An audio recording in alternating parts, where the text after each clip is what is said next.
Bonjour à tous et bienvenue dans cette vidéo dédiée à l'investissement sur l'indice français, l'indice boursier CAC 40. Alors tout d'abord, je vous laisse prendre connaissance évidemment du rappel légal habituel. Vous l'avez compris, aujourd'hui on va donc s'intéresser au CAC 40, indice majeur de la place boursière parisienne.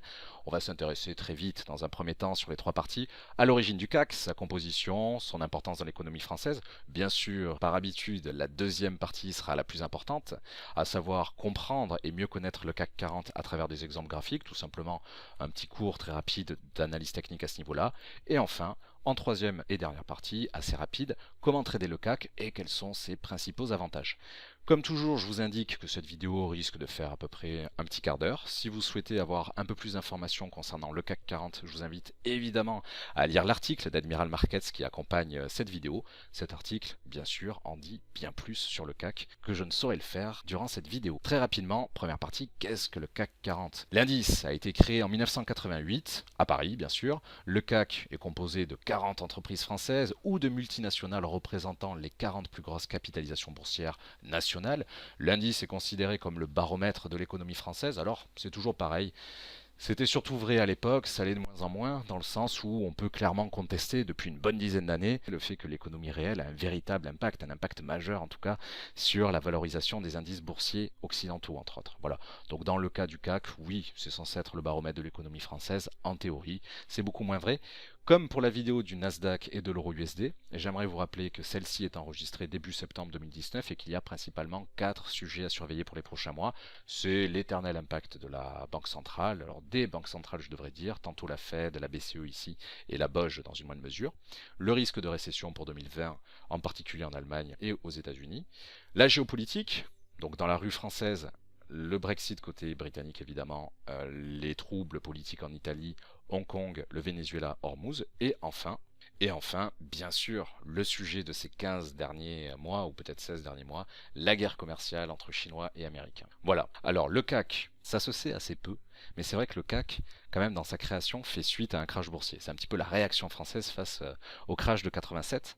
D'ailleurs, l'acronyme CAC, exactement, veut dire Compagnie des agents de change. Pour la petite anecdote, c'est vrai que comme ce métier n'existe plus, le CAC désormais est l'acronyme de cotation assistée en continu. Voilà, si vous voulez le détail exact. Alors, bien sûr, dans les grandes sociétés qui composent le CAC, vous connaissez les grands noms, Airbus, BNP, Hermès, L'Oréal, Renault, Peugeot, Vinci, etc., etc. En tant que Français, on a forcément ces grands noms en tête, ça c'est assez évident. Ce sont nos mastodontes sur l'économie mondiale, dans la guerre économique mondiale. Un grand nombre de ces compagnies et de ces entreprises faisaient d'ailleurs partie originellement de la création du CAC 40, ce qui n'est pas du tout le cas, par exemple, pour le Nasdaq 100. Dans les 103 entreprises qui composent le Nasdaq 100, vous n'en avez que 6 aujourd'hui qui sont encore présentes et qui étaient là à l'origine. Ceci dit, comme pour le Nasdaq, la composition du CAC, elle fluctue globalement d'une année à l'autre, mais elle n'est jamais inférieure à 40. C'est-à-dire que vous n'aurez jamais 38 ou 39 ou 37 sociétés composant le CAC. Ça fluctue évidemment au fur et à mesure de l'évolution des capitalisations et des entrées et sorties des entreprises dans la construction de l'indice. Voilà, on enlève en fait d'une année à l'autre, ou peut-être tous les 2 3 ans, les maillons faibles et on intègre les nouvelles pépites qui sont susceptibles de les remplacer. C'est l'un des deux grands sujets qui explique l'orientation très foncièrement haussière, quelle que soit la gravité de la crise de ces 10 dernières années. D'abord, vous avez le fait qu'effectivement les indices se purgent d'eux-mêmes, en quelque sorte. Ils sont toujours un petit peu au top des grandes sociétés nationales. Et en parallèle, vous avez surtout, évidemment, ces 10 dernières années, l'impact des banques centrales. Voilà. Je ne rentre pas dans le détail pour cette vidéo, il y a beaucoup de contenu en la matière sur la chaîne YouTube d'Admiral et bien sûr sur le site du même courtier. Alors le CAC a un petit frère, assez peu connu pour l'anecdote, CAC Next 20. Alors ce CAC Next 20, lui, ce n'est pas un instrument financier, il n'est donc pas négociable sur les marchés financiers comme son grand frère le CAC 40. En fait, il sert de zone tampon, il est composé de 20 capitalisations, comme vous l'avez compris, et en fait ces 20 sociétés sont en attente potentiellement pour intégrer, elles sont sur la liste d'attente pour intégrer le CAC 40 et surtout pour remplacer les sociétés qui en sortiraient. Donc vraiment, le CAC 40, d'une certaine manière, en plus de son petit frère, c'est une sorte de CAC 60. On a 40 entreprises cotées, 20 en liste d'attente. C'est véritablement un jeu de chaises musicales en quelque sorte. Et alors d'ailleurs, au niveau de la composition du CAC, et contrairement à ce qui semblerait logique, ce n'est pas du tout automatique, mais c'est déterminé trimestriellement par un comité d'experts. Et c'est vrai que bon, vous n'avez pas tous les 3 mois un changement dans le CAC, mais c'est quand même bon de le savoir. Bon, donc maintenant on va passer quand même aux choses sérieuses, donc à l'analyse technique du CAC 40 via Admiral Markets. Alors la première chose qui saute aux yeux, moi j'aime bien toujours faire la même chose, hein, c'est-à-dire de partir d'un graphique vierge que l'on va compléter petit à petit et sous la forme d'entonnoir ou de poupée russe, peu importe comment on le dit, c'est-à-dire de la plus grande unité de temps à la plus petite. Alors je ne vais pas m'amuser à aller jusqu'au M1, mais en tout cas mensuel, hebdomadaire, quotidien et H4, on va voir ça ensemble. Le premier truc quand même à faire, assez évident, hop, ce sont toujours les mêmes grands classiques en price action, c'est-à-dire le fait de placer sur le long terme les retracements de Fibonacci. Alors je vais vous redonner les dates dans quelques secondes, mais aussi le canal. Alors j'aime bien rappeler d'ailleurs qu'un canal, ça n'est pas seulement deux lignes parfaitement parallèles, ça peut être 3, 4, 5 lignes. Dès l'instant où vous avez un joli canal assez large, vous pouvez le décomposer en sous-canaux, tout simplement. Au niveau des Fibos, en unité temps mensuelle, je me suis tout simplement reposé sur le plus haut historique de juin 2007. Ça c'est bon à savoir, hein, contrairement aux indices américains qui eux ont plutôt atteint leurs plus hauts niveaux historiques récemment, on va dire, ces derniers mois. Et le plus bas, c'est celui de mars 2009. Alors toujours pareil au niveau des retracements de Fibonacci, moi j'aime bien rappeler que je me limite toujours, lorsqu'on vient en dessous, je me limite toujours en guise objectif au 78,6% de retracement de Fibonacci, en s'arrêtant une bonne quinzaine, vingtaine de points en dessous, certainement sur les 5300, allez, 67, peut-être 57, d'accord? Pas de chance, ces valeurs-là sont déjà dépassées, on est légèrement au-dessus, donc il va falloir s'intéresser à l'analyse un peu plus court-termiste. Déjà, au même titre, en ce début de mois de septembre, que les indices américains, ou que le DAX 30 côté allemand, ou même que le Brent ou le WTI, il faut rappeler que nous sommes timidement en train de sortir sur des espoirs quand même assez légers du range qui a concentré l'essentiel des cotations tout au long du mois d'août, hein, en réalité sur ces différents actifs, hein, puisque de part et d'autre, au niveau des investisseurs mondiaux, pour ceux en tout cas qui n'étaient pas en vacances en plein mois d'août ou de juillet, on attendait des informations permettant d'alimenter tantôt les mouvements haussiers, tantôt les mouvements baissiers sur les quatre grands sujets que j'ai évoqués il y a quelques secondes. Alors, ce range, dans le cas du CAC, en réalité, il n'englobe pas seulement les dernières cotations, c'est-à-dire celles du mois d'août ou de juillet, il est bien plus important que ça, puisqu'il remonte à mars, avril 2017, concrètement entre les plus bas des 5000, 5050 points et le plus haut des 5600. Vous avez là l'essentiel des cotations depuis donc avril, mars 2017 qui sont concentrées. Donc ça va bientôt faire 3 ans, 2 ans et demi en tout cas, que le CAC évolue là-dessus et actuellement nous revenons sur les plus hauts. Pas sur les plus hauts historiques, mais sur les plus hauts de cette résistance, sur les 5600 points. Qu'est-ce qui pourrait nous permettre justement de rompre une bonne fois pour toutes cette résistance et d'envisager, pourquoi pas, un retour sur des niveaux encore supérieurs qu'il faudrait affiner, pas seulement avec les 100% de retracement de Fibonacci ou avec les objectifs psychologiques assez évidents, c'est-à-dire les multiples de 100 points au niveau du CAC, parmi lesquels, sans vouloir tous les tracer pour pas faire un quadrillage puissance 4, au moins je vais placer quand même les 6000. Les 6000 c'est quand même le niveau le plus hautement symbolique. Vous avez aussi à proximité des valeurs actuelles qui sont à 5600 au moment où j'enregistre, vous avez aussi la résistance des 5667. Une petite dernière pour la route, vous avez également les 5845. Mais on le voit bien, à proximité de ces fameux plus hauts niveaux historiques atteints en 2007, on n'a pas une armée d'objectifs. On est quand même très proche des plus hauts historiques. S'il fallait d'une manière générale avoir un énorme rebond dans les prochaines semaines, dans les prochains mois de l'ensemble des places boursières mondiales, en réalité, c'est pas tellement à Wall Street ou côté européen, en tout cas pas vraiment sur la France, l'Allemagne et le FTSE côté britannique que le potentiel est le plus intéressant. À titre personnel, j'ai tendance à le dire, c'est surtout le Nikkei qui m'intéresse, l'indice japonais. Je fais une petite digression ici très rapidement parce que, contrairement à ses homologues américains ou européens, le Nikkei, au même titre que le HK Comp côté hongkongais, mais c'est un peu suicidaire peut-être d'y aller en ce moment avec ce qui se passe dans la rue. C'est vrai que le Nikkei est encore très très loin de ses plus hauts niveaux historiques, donc il est plus simple, en tout cas même si j'aime pas ce terme-là en investissement ou en trading, il est quand même, c'est vrai, plus simple de se reposer sur de précédents niveaux de prix, sur de précédents chandeliers, de sorte bien sûr à placer ces niveaux de résistance, ces retracements de Fibonacci et donc les objectifs que l'on va traduire en cas de maintien de cette hausse. Pour le moment, ce qui est certain, et ça a été très clairement dit, ces tout derniers jours dans les séances quotidiennes d'Admiral Markets sur YouTube, alors tantôt en direct, tantôt enregistré directement sur YouTube, eh bien c'est que cette hausse très récente des derniers jours est un petit château de cartes. Elle repose surtout sur des espoirs, sur des rumeurs, acheter la rumeur, vendre la nouvelle, concernant la guerre commerciale entre Chinois et Américains. Il faut peu de choses pour les décevoir, ces fameuses rumeurs, ou en tout cas plutôt pour décevoir les espoirs des investisseurs face à ces rumeurs. Alors, de deux choses l'une, ça a déjà été rappelé d'ailleurs concernant la vidéo sur le Nasdaq, quand on est à proximité de plus haut ou de plus bas, quel que soit l'actif, une paire de devises, une matière première, un indice boursier, une action, naturellement, notre money management doit être hyper conservateur. C'est-à-dire qu'on ne va pas forcément appuyer énormément sur les volumes parce qu'on arrive un petit peu en territoire inconnu, un territoire peu balisé par le prix, donc peu balisé par les niveaux de support et de résistance. On risque, notamment dans le cas français, si on a l'occasion dans les prochaines semaines de revenir au-dessus du plus haut historique des 6170, mais après, on va être un petit peu embêté. Il va falloir raisonner uniquement sur des niveaux psychologiques et inédits. Tout simplement, les multiples de 25 points, c'est vrai qu'ils réagissent beaucoup sur le DAX et sur le CAC. C'est toujours bon à savoir, mais ça va limiter quand même le potentiel pour définir nos résistances, nos objectifs exacts. Et donc, quand on avance à l'aveugle, quand on avance dans le noir, peut-être même les yeux fermés, il vaut mieux être prudent. Et d'une manière générale, en investissement et surtout en bourse, il faut être très prudent. Vous savez ce qu'en dit Warren Buffett en la matière, et si vous ne le savez pas, n'hésitez pas à consulter la vidéo d'Admiral sur le sujet. Voilà. Alors, comme pour le cas du Nasdaq, j'aimerais quand même indiquer le niveau que j'attendrai de voir casser avant de me dire que ça y est, le CAC est en train très sérieusement de se retourner, de se renverser à la baisse. C'est un niveau à la fois technique, j'ai commencé à en parler il y a quelques secondes, mais aussi psychologique, c'est tout simplement celui des 5000 points. C'est ce que j'aime bien appeler à titre personnel ma frontière technique, c'est-à-dire que j'ai tendance à être, alors j'allais dire uniquement acheteur, en tout cas dans la majorité, très large majorité des cas, à être acheteur au-dessus des 5000 points sur le CAC, avec de très faibles volumes tant que le terrain n'est pas mieux balisé. Et par contre, je ne serai que vendeur, en particulier si on a de mauvaises actualités sur le front géopolitique, sur la guerre commerciale, sur le sujet récessionniste, sujet économique globalement pour les prochains trimestres, et plus largement, même sur l'impact des banques centrales.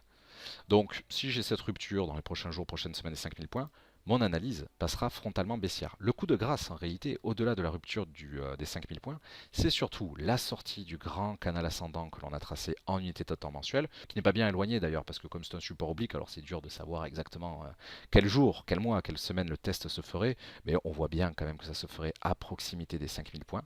Donc double niveau, renforcé je dirais, double gros niveau de support à abattre. Et enfin, la moyenne mobile simple de période 200, la grande classique, quand on va l'appliquer en unité de temps mensuelle, mais surtout hebdomadaire, c'est là qu'on la verra peut-être un petit peu mieux, parce qu'il y a au moins 200 chandeliers bien visibles en weekly, donc la moyenne mobile simple se forme de manière un peu plus simple. Vous remarquez, mais c'est un hasard de calendrier pour le moment, qu'elle correspond parfaitement, en tout cas avec les cotations d'Admiral, aux 5000 points. Alors, c'est vrai aujourd'hui, ce sera de moins en moins vrai avec le temps. Si le CAC continue de rebondir, la moyenne mobile simple va suivre cette hausse et donc va elle-même remonter de plus en plus. Un petit peu comme pour le test du support oblique du canal ascendant, il est très dur de savoir à quel moment le prix viendra croiser la moyenne mobile simple de paire 200. Mais tout ce que je peux vous dire, en tout cas pour le moment, c'est que ma frontière technique pour trois raisons est globalement sur les 5000 points. C'est ce fameux 5000 points que j'attendrai de voir rompre à la baisse au travers de cotations sur les 4950, 4900 peut-être, pour me dire, ok, le premier objectif de moyen, long terme est fixé sur les 61,8 de retracement de Fibonacci, mais surtout, ces fameux Fibos deviendront obsolètes, puisque là, il ne s'agira plus de retracer un mouvement initialement baissier, mais comme le nom l'indique très bien au niveau de l'outil, il faudra retracer un mouvement initialement haussier. Il n'y en a pas 50 sous nos yeux, c'est prématuré de dire que le plus haut sera forcément celui-ci au niveau du mois de juillet 2019. En tout cas, le plus bas, je ne m'avance pas trop en vous disant que ce sera nécessairement sur les Fibos, celui de mars 2009. Et concrètement, j'ai toujours tendance à attendre la rupture au moins des 23,6% de retracement de Fibonacci pour justement rentrer sur le marché, que ce soit à la hausse ou à la baisse. Ce fameux 23,6 de retracement de Fibonacci, en cherchant à gagner un petit peu de temps, et d'ailleurs j'épure un peu le graphique, à quoi correspond-il? Il correspond à 4915 points. Vous en conviendrez, on n'est pas très loin des 5000 points. C'est vraiment ce gros niveau de support qui d'ailleurs a bloqué la plupart, mais pas toutes, des attaques baissières depuis mars 2017, notamment celles d'octobre et de novembre 2018. On voit bien que ça a fortement rebondi tantôt sur les 5000, tantôt sur les 4915. Je dis que ça n'est pas toujours vrai, ce n'est pas une science exacte, sinon on aurait le métier le plus simple du monde. En décembre et en janvier dernier, on a quand même largement enfoncé ces niveaux-là. Largement enfoncé, mais ça nous permet surtout d'avoir une indication de technique supplémentaire. Effectivement, en reliant globalement les points de contact ici, ici et les plus bas que j'évoquais il y a quelques secondes, on se rend compte qu'il y a un niveau de support supplémentaire qui pourrait permettre de définir un take profit baissier pour de possibles opérations, tantôt de sell stop, mais plus simplement de vente en dessous de cette frontière technique. C'est en tout cas mon approche personnelle. Je ne vous invite pas du tout à faire exactement la même chose. Bien sûr, on peut chercher à appliquer les mêmes grands classiques, les mêmes grands fondamentaux techniques au niveau de plus petites unités de temps comme le H4, mais comme je vous ai dit tout à l'heure que de toute façon, au plein potentiel, je ne visais que les 78.6 et qu'on est déjà au-dessus à l'instant T au niveau du H4, ça n'aurait pas un grand intérêt. Par contre, le price action, plus simplement le fait de tracer ces niveaux de support et de résistance, eh bien on va pouvoir là aussi le faire en H4. Il faut tout simplement relier un maximum, c'est toujours pareil, deux points de contact, de préférence plutôt sur des corps que sur des ombres.